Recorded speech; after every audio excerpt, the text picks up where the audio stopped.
Bhagavate. Om Namo Bhagavate Vasudevaya. Om Namo Bhagavate Vasudevaya.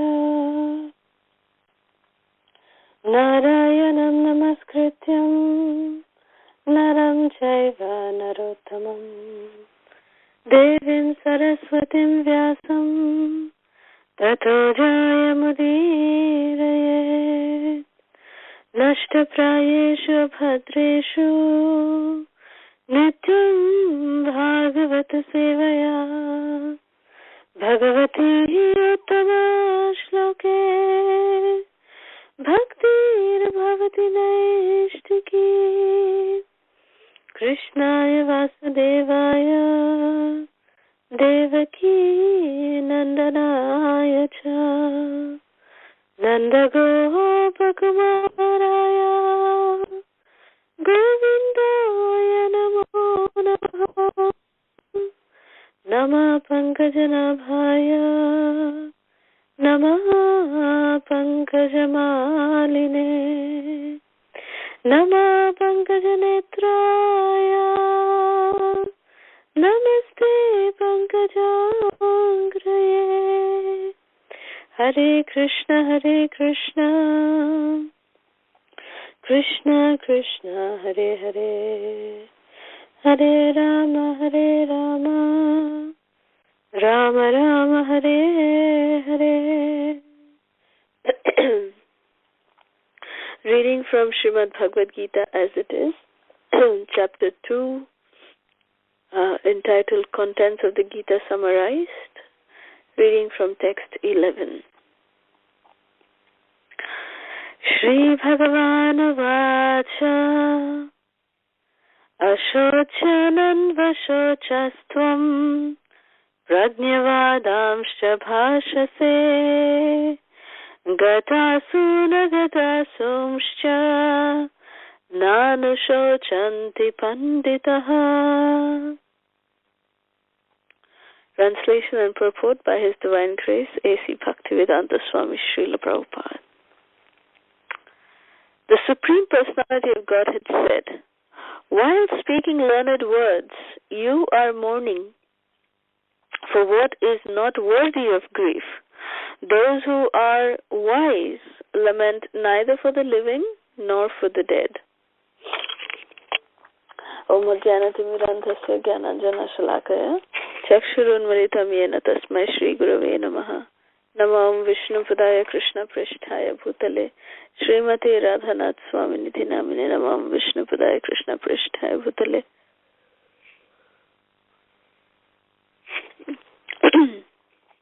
Srimati Jayapataka Swaminiti Namine. Nama Acharya Padaya Nitai Kripa Pradayine Gaura Katha Dhamadaya Nagara Gramatarine. Namam Vishnu Padaya Krishna Prishtaya Bhutale Srimati Bhaktivedanta Swaminiti Namine. Namaste Saraswati Deve Gauravani Pracharine Nirvishesha Shunyavadi Paschatya Deshatarine. Jaya Shri Krishna Chaitanya Prabhu Nityananda Shri Advaita Gadadhar Shivasadi Gaura Bhakta Vrinda. Hare Krishna Krishna Krishna Hare Hare Hare Rama Rama Rama Hare Hare. So, this Bhagavad Gita verse, text 11, chapter 2. This is the first verse that Krishna, we can see that there is a transformation of mood and the transformation of the conversation, the type of conversation that Krishna and Arjuna have been having till now, and what will be the tone with which Krishna is going to speak to Arjuna henceforth, starting from here. We know that the entire first chapter, it was mostly Arjuna speaking 95% of the time. 98% of the time. Krishna has only spoken 2 verses in chapter 1. And chapter 2, this is the first verse Krishna is speaking. So here we see that when Krishna has spoken before, it was just simply as a charioteer that Krishna was speaking that, oh, behold, the great army. When Arjuna requested Krishna to take the chariot in front of, or in between both the armies, just so that Arjuna could see both the parties. He could see who has come to fight with him and who he is going to fight with. He wanted to see both of them at equidistant. So therefore, Arjuna had requested Krishna to take the chariot in between both the parties. So at that time, Krishna spoke, saying that, this is where I am. Here I have brought you in front of these, great armies. Behold these great armies. And at that time, Krishna was speaking like a very friendly, was very friendly with Arjuna, because Arjuna and Krishna are the best of friends. So Krishna was speaking to Arjuna like a friend, and he was in fact even being very subservient to his friend. Like he was like the order carrier of his friend. He was not, he was being very respectful. Whatever Arjuna was saying, Krishna was just doing that. So very obedient friend Krishna has been. But here we saw in text 10, last time we saw that Arjuna, he says that after giving all of my arguments for not fighting, right now what I'm feeling is I'm totally confused, Krishna. And I don't know what I should do. I really don't know, because I'm completely confused. So therefore I'm asking you, O Krishna, you tell me for certain what is best for me. You tell me what I should be doing. When we have this kind of situation, when we are faced with duality in our life, which road should we choose? Every decision in our life, every time, whether we should do the right thing or the other side, even what is right or wrong, we need someone to help us sometime. It's not all the time that we are able to make and take the right kind of decision.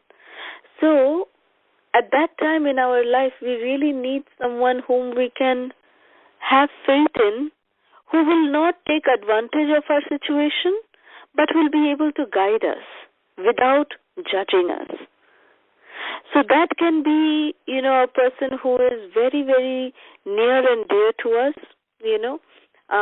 someone like a parent, or someone sometimes like a very dear friend, because sometimes with our parents we are not able to share so many things, but with that dear friend of ours, we are able to open our heart out, because we have that faith in that friend that they will not use it, whatever we are saying to them, they will not use it against us. We have that faith with them. So similarly, Arjuna,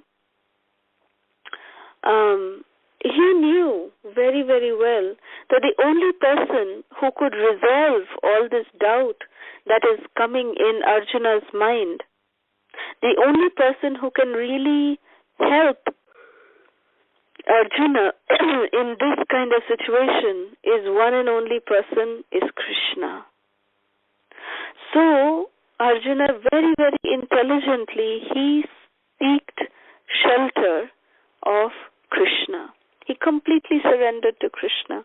The famous verse of, just 2 verses before, when Arjuna says, Karpanya dosho pahata svabhava.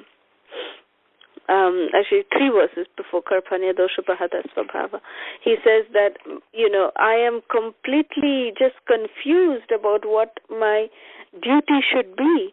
So therefore, Shishyasteyaham shadhimam tvam prapannam. Therefore, O Krishna, I am surrendering, prapannam, I am surrendering to you. Please accept me as your disciple and instruct me what I should do. So here in this particular verse that we read today, Krishna is immediately accepting Arjuna to be his disciple. And Krishna has taken on the position of a guru. So immediately Krishna has changed his mood. There is a change in the tone, there is a change in the behavior of Krishna, there is a change in the words of Krishna. Krishna has not spoken to Arjuna so harshly before. This is very harsh words that Krishna is using. He's saying that while speaking learned words, you are mourning for what is not worthy of grief. Those who are wise lament neither for the living nor for the dead. So this is something very heavy Krishna is starting off with. Because Krishna knew that Arjuna can take it. You see, the teacher gives us tests, gives us, even quizzes based on, because the teacher knows us best, even more than we know ourselves. So the teacher gives us the test and the examination based on the level of the student.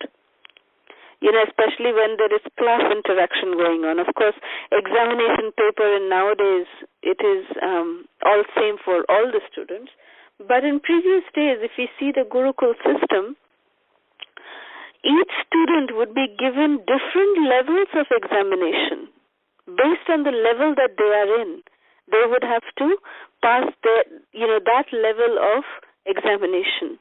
And the Guru would know what level the student is in.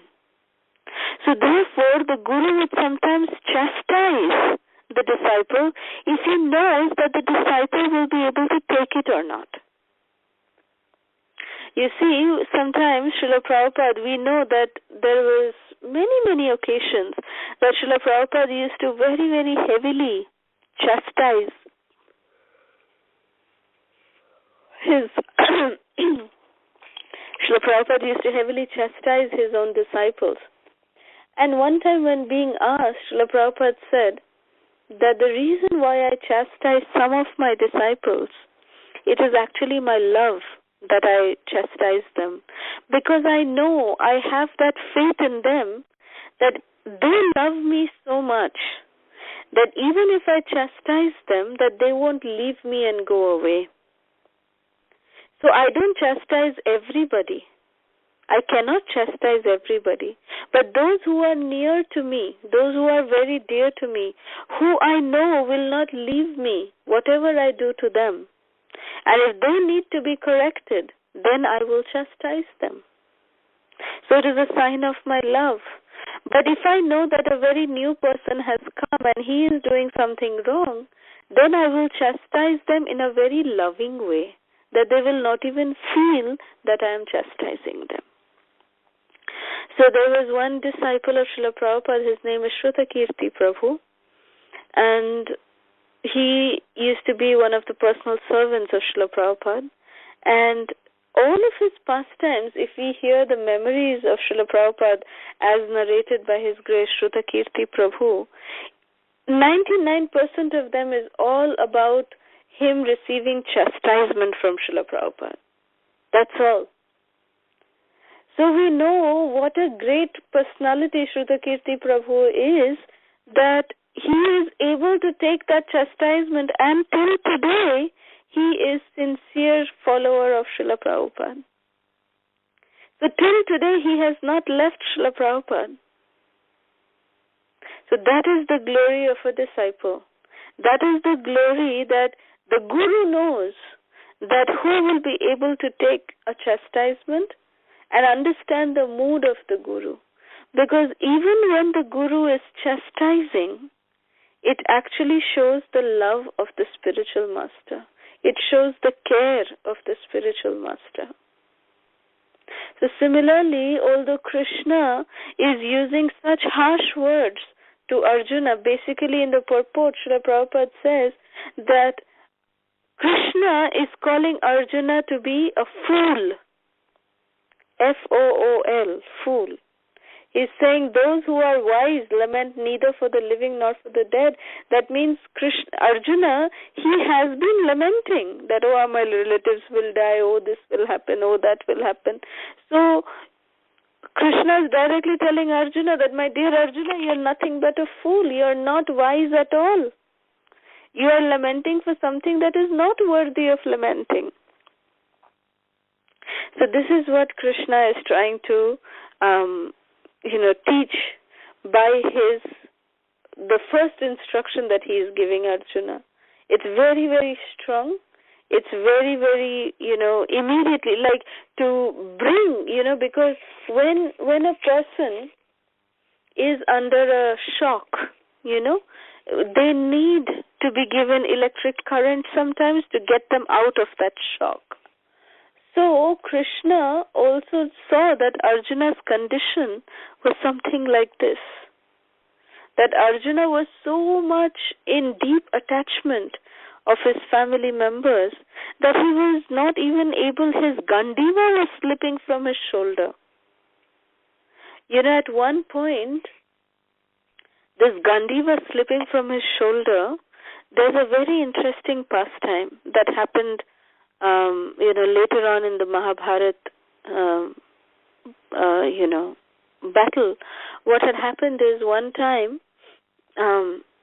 that how important Gandiva is to Arjuna, and Arjuna had promised, he had taken an oath that whoever tells me to keep my Gandiva down, I'm going to kill that person. Arjuna had taken that oath long, long ago when he first received the Gandiva bow. And everybody knew that about Arjuna, but we saw here, Arjuna is saying that my Gandiva is slipping from my shoulder. It has fallen down. So Arjuna is in such a state of shock, such a state of, deep attachment, that to bring him out of that attachment, Krishna had to give him a shock of this verse. These words that Krishna gave was immediately Arjuna was like, huh? Really? Okay, so I've been talking like a fool. Okay, so now, Arjuna immediately became very attentive as soon as Krishna spoke this powerful statement. So coming to that pastime of, what happened in Mahabharat battle is that one time Yudhishthir Maharaj was very, very severely attacked by Karna. Karna almost injured Yudhishthir Maharaj very, very badly. He was hurt. He was bleeding in many parts of his body. And so Yudhishthir Maharaj had to, leave the battle. And, Karna, of course, they were in a duel fighting with bow and arrow and all that. So because Yudhishthir Maharaj had become very much injured, Karna actually insulted Yudhishthir Maharaj and said that you go back to your tent and heal your wound and then come back again tomorrow. Then I'll fight you. Today you're not in any condition to fight anymore with me. So like this, he insulted Maharaj Yudhishthir, and then, Maharaj Yudhishthir was also so injured, so the charioteer actually brought Maharaj Yudhishthir to his own tent. And Maharaj Yudhishthir was tending to his injuries.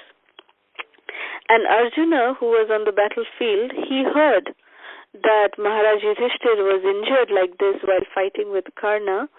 So out of concern, that, oh, my elder brother, he is injured, let me go see him.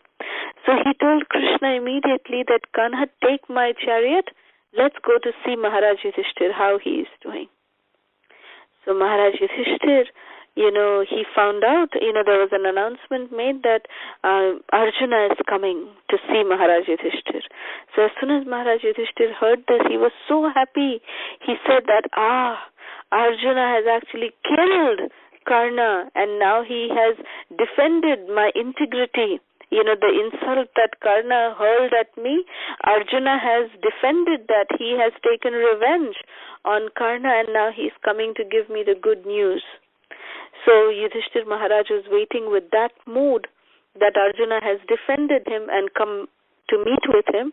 And Arjuna was just coming as a matter of concern, out of brotherly concern, brotherly affection towards Maharaj Yudhishthir. Arjuna was coming to see Maharaj Yudhishthir. So when finally Arjuna entered the tent, and Krishna also came with Arjuna, and Arjuna immediately bowed down to Maharaj Yudhishthir, and Maharaj Yudhishthir embraced Arjuna and said, my dear brother, I'm so happy that you have defended me, that you have taken revenge for the insult that Karna did upon me, that you have, defeated him in battle and you have come to see me. So Maharaj Yudhishthira took that for granted. And Arjuna, he was really surprised and taken aback, and he said, no, my dear brother, I just came to see you because I was in the middle of the battle and I heard that you are injured, so I just came to see you. Just to see you, nothing else. I have not defeated Karna. So when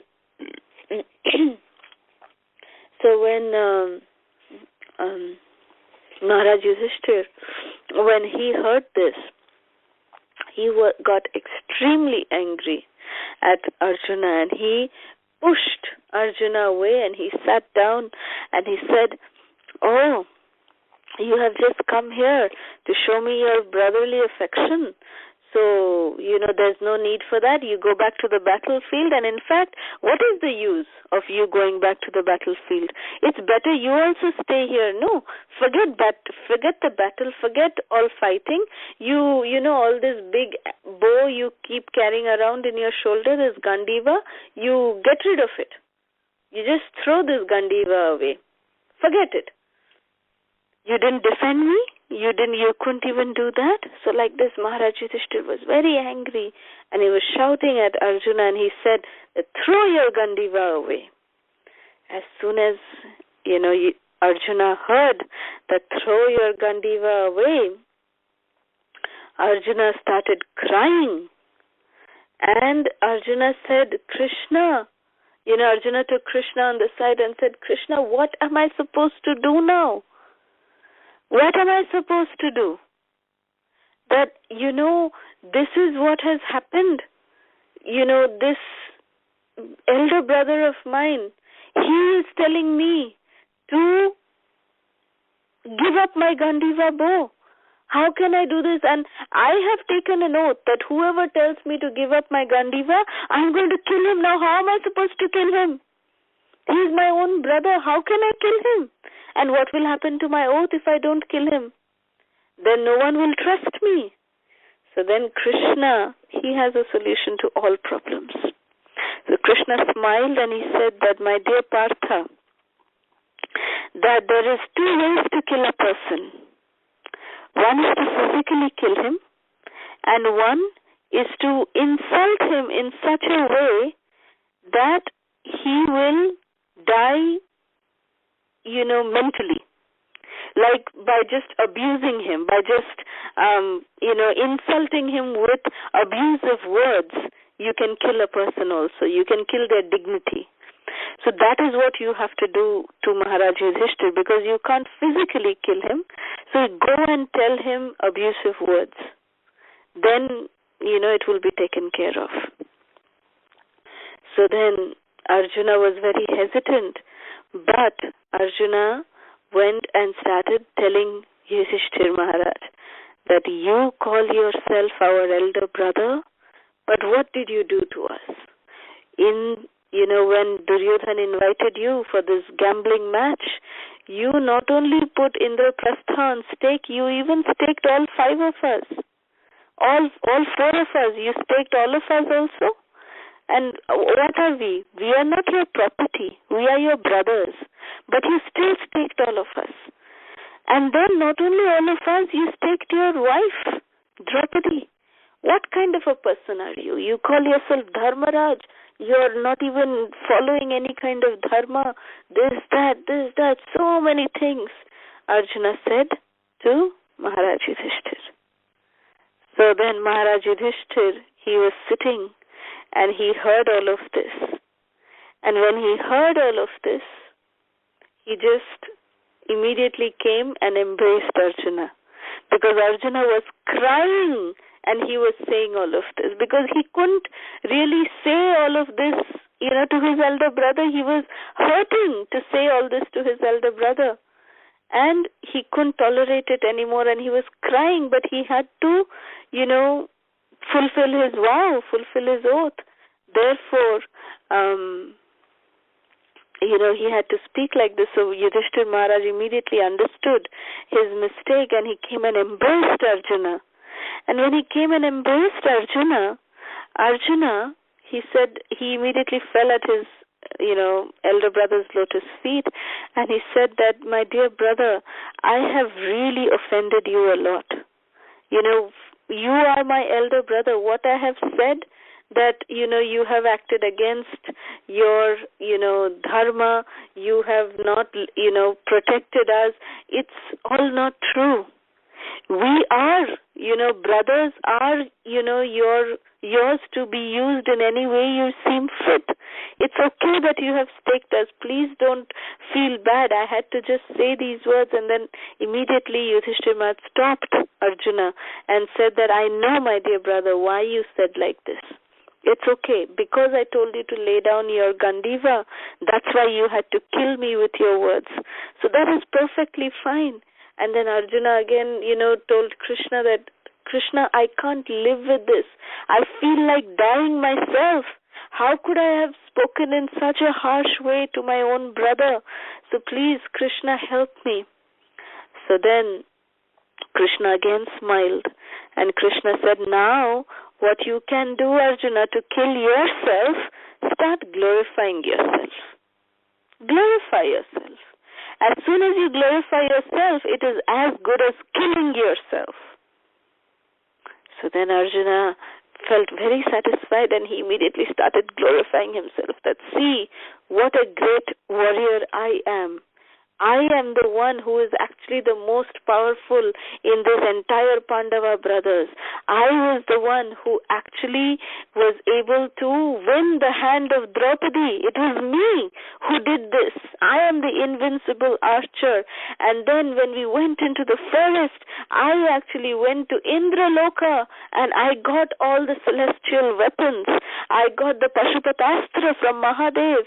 I am such a great and talented warrior. There's nobody who is in comparison to me. I single-handedly won the war of Virata. Like this, Arjuna started glorifying himself, and then he felt very, very nice. And because, the purport of this entire pastime is that if you really want to kill someone, you should hurl abusive words to them, to kill them. And if you want to kill yourself, glorify yourself. So we can understand what Shastra says, what Krishna says, that, sometimes we tend to glorify ourselves unnecessarily, rather than glorifying the devotees, rather than glorifying Krishna, rather than glorifying our Guru Vargas, we tend to glorify ourselves. Look how great I am. And Krishna says that is as equivalent to killing ourselves. Because the main thing in spiritual life is humility. So it is not a sign of humility to glorify oneself. So we should understand that. And these very important points have been shown by Krishna himself, and along with his dear devotee Arjuna, through this very beautiful pastime. So at the end of this entire pastime, Maharaj Yudhishthira embraced Arjuna and said, now you go back to the battlefield, Arjuna, and, continue on. So both of them were very happy by Krishna's mercy. So this is what, for Arjuna, his Gandiva bow means so much to him.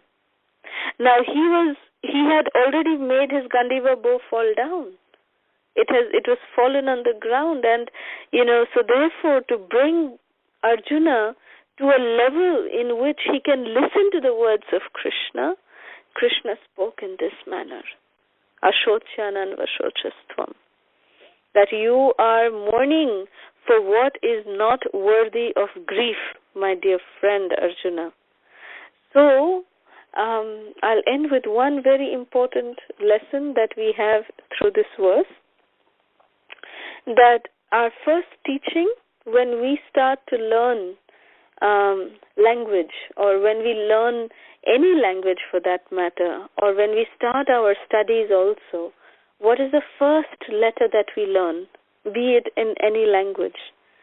It is A or A. in Hindi or any language. It's always even if you learn Arabic, it's alif, which is like A. So A is the first letter with which teachings start, our studies start. So if you notice here, Krishna is also starting the teaching of Bhagavad Gita with the letter A, Ashocyan. So this is a great, a point to be noted, that even the supreme teaching of the Srimad Bhagavad Gita, which is a science in itself, that teaching also is started by Krishna with this letter A. So with that, we'll end here. We'll continue on next time with text 12. Thank you very much. Srila Prabhupada ki. If there's any questions or reflections, we can take that now. Thank you very much. Hare Krishna.